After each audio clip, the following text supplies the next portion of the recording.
Welcome back. If you're just joining us, we are in Palm Springs, California. I know it's tough duty, but somebody needs to do it. Cold back home, but the difference here, the sun is shining, is going to get up into the 70s today. We're looking forward to that. We're here for the Agriculture Retailers Association conference, taking charge of change, navigating the future of ag retail. And certainly, as we talked with Scott Ramsdell earlier, it's been a good year in many ways for agriculture this year, but there are still plenty of challenges to deal with, especially as we look at some of the big picture things, EPA proposals and things like that. I want to talk about that this segment with the incoming chairman of ARA, Doyle with JB Pearl Sales and Service Incorporated in St. Mary's, Kansas, and also the president and CEO Ag Retailers, Daren Coppock.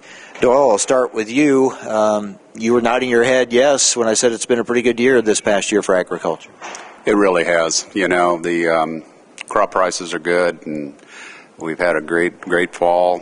A little short on crops in northeast Kansas as far as the yield, but prices pretty favorable, so things look good. But Scott didn't solve all the problems. He's leaving you with a few challenges going into the new year. Yeah, he'll take credit for that, I'm sure. So, but yeah, we have some challenges, but we're also got great opportunities along with that. As you look ahead to this coming year as chairman, what do you see? What do you hope to be able to get done? What are the areas that you most want to address? I think the one thing that's at the top of the list is sustainability, and so many things would wrap around that. And we've just got to make sure that we can do business in the future that will help supply the American farmer with the crop inputs. Always amazed at that word sustainability and how many different definitions there are for that word. Absolutely. And we just look at it as being able to do business in a profitable way that is in harmony with society and the environment. And there are proposals from EPA and from other quarters that would make that pretty hard to do for people in your business to even stay in business. You bet. And that's where our national association comes in, the grassroots that our memberships show in this organization, and we've got to be able to communicate with the people that make those decisions and keep sound science behind that and make it sustainable. Is that the role of ARA as you represent your members to deal with these kind of issues that eventually are going to affect them back home, wherever that may be?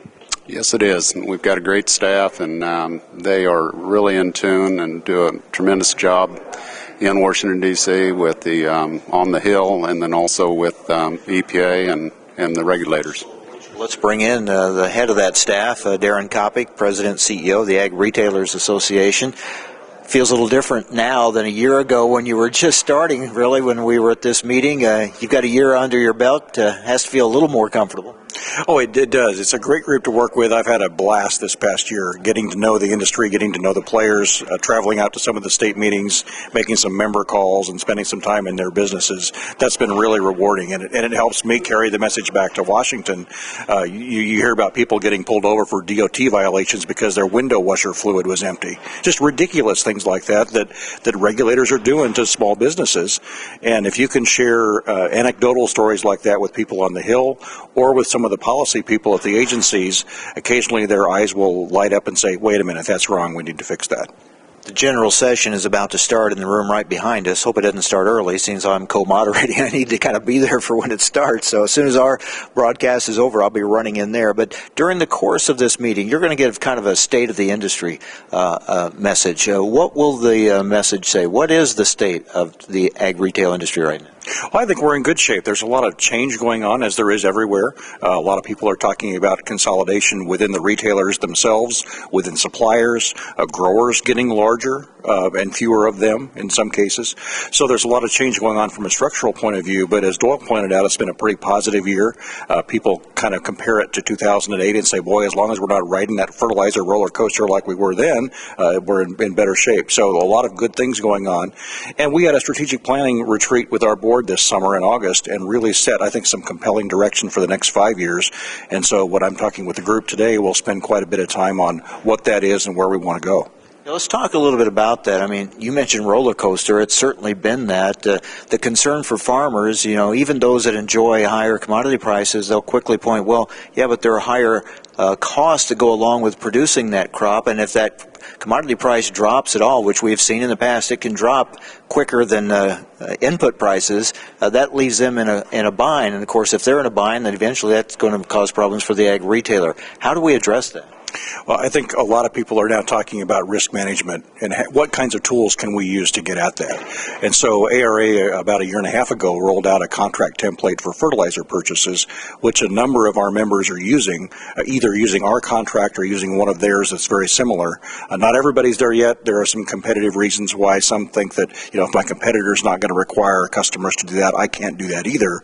But I really think in the long term we're headed toward more and more of that, because it protects not only the retailer and their inventory management, it really protects the grower as well. If they know what that input price is going to be going into their production year, that's much better for the farmer than trying to roll the dice and guess. Let me come back to Doyle. We've seen this play out here in the last couple of years where big questions for farmers, big decisions in the fall. Do I go ahead and book now? I hear that things will be tighter in the spring or higher priced. Well, then that can change, as we have seen. Things can really change during the course of the winter, and you get into that spring. It's tough for the farmers. It's tough for the ag retailer as well. How do we address that? Well, like Daren said, figure your cost and know your cost of production. And if it makes sense to market your grain, go ahead and lock in your inputs, and then you know where you're at. How do you feel looking ahead to spring of 2011 as far as price and availability? Any thought? Every year is going to be different, and that was always a saying my father had, was that you'll never see one spring the same, and that holds pretty well true. I think we're going to be in pretty good shape. We've had a good fall. We've got a lot of nutrients down, and the supply was tight, but harvest came off early. It caused some logistic problems, but I think the industry's catching up. When you think about a year ago and where we're at now, way ahead of the game. Oh, absolutely. Yeah, we just hardly had a fall in northeast Kansas, so we're much further ahead. Coming back to Daren Coppock, President and CEO of the Ag Retailers, let's talk EPA. Wow, some of those proposals that they have out there, it leaves you kind of scratching your head sometimes to think, okay, where's the common sense behind some of these things? And if allowed to go unchecked or just allowed to go into place, I mean, it's hard to foresee how ag retailers or farmers stay in business trying to comply with those things. Well, it's difficult, and on a number of fronts. If you look at what they're trying to do with fertilizers in the Chesapeake Bay and use that as a template for going national, EPA's approach appears to be that if we find nutrients in the water running off of the Chesapeake Bay lands, then we're going to establish limits and begin to limit the amount of those products you can actually put on the soil, without regard for the use of nitrogen inhibition technology, without regard for the use of placement technology, or other types of things that will hold that fertilizer in place, tie it up, make it more available to the plant and less prone to runoff. I mean, there are lots of different variations of things that you could do to achieve the outcome, and if they were looking more at prescribing an outcome rather than a practice, that would be a better solution. But in this case, in spray drift, in web-distributed labeling, and you could go on and on about the things that are coming out over there that really don't have a lot of common sense in them. What seems to happen so often to agriculture, and perhaps it happens to other industries as well, but we deal with agriculture, there may be a problem occur in some places, and what happens is there's an overreaction to try to overregulate the whole industry because of some isolated problems that instead of dealing with those individually, it's like, let's overhaul everything, which could lead to damaging the entire industry.